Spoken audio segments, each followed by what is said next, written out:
Celestina, pangit ba ako? Hindi ah. Ganda-ganda mo nga eh.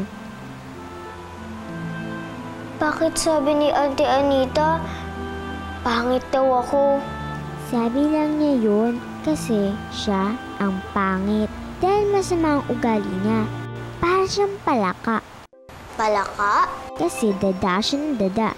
Para siyang kumukokak. Kokak, kokak, kak.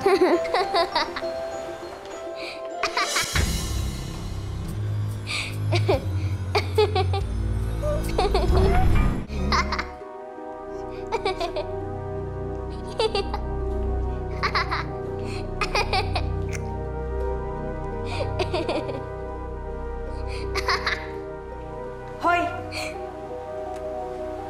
Sino kausap mo? Wala ho.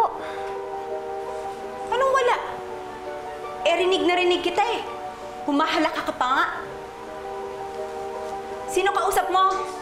Wala po talaga. Sinungaling.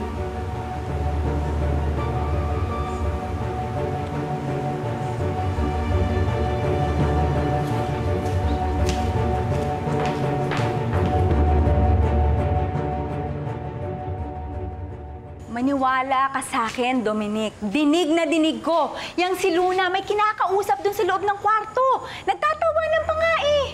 Pero sabi mo, pag silip mo, wala kang nakita, di ba? Wala nga. Iniisip ko baka kinakausap niya yung sarili niya. Eh, normal naman sa bata yun. Pag walang kalaro, kakausapin ang sarili para malibang. Dominic, ang iniisip ko, baka naman nababaliw na yung si Luna. Ano naman nasabi yun? Eh, malay mo, may split personality na yung batang yan. Aba, hindi naman malayong mangyari yun, ano?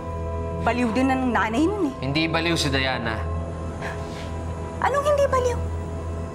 Paano mo sasabihin sa akin hindi baliw? Meron bang matinong babae na basta na lang iiwanan niya yung anak niya? Abe?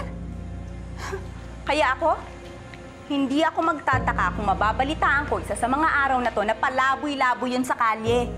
Aba, ganun yata nag-uumpisa mga kwento ng taong grasa.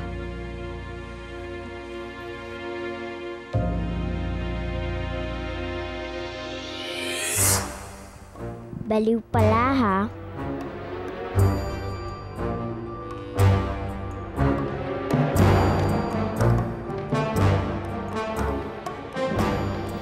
Sinong baliw?